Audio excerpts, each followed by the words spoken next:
នេះដើមចន្ទីរុញចន្ទី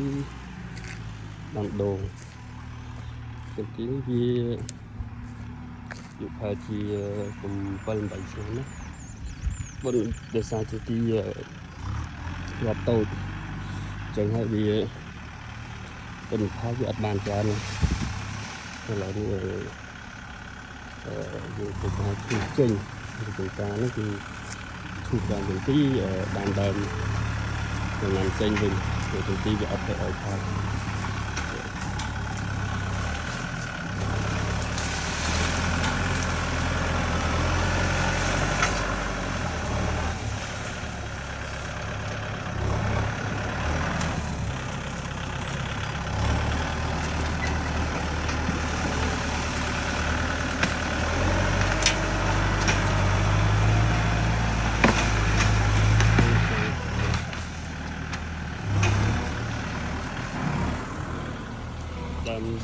ធំដែរនេះវា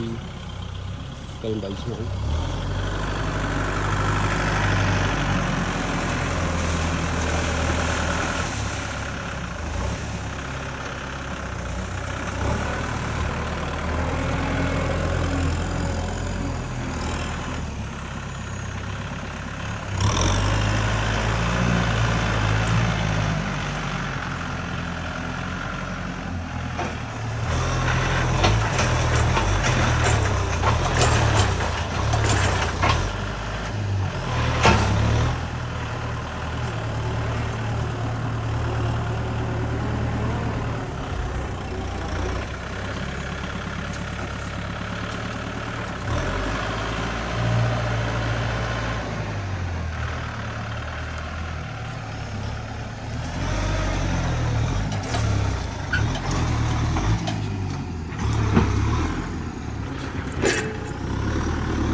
ទីវាក៏ធំមែនតែរឿងវាខោសាំងចេះវ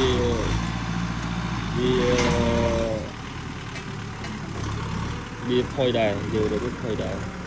ហើយដើមវាស្រួយហ្មងខែលៀងទៅស្រួយនិយាយវាសើមស្រួយហ្មងដល់ចន្ទីតែដល់វាទៅងាប់គឺស្ដាប់ខ្លាំងហ្មងគឺដល់ចន្ទីគឺអញ្ចឹង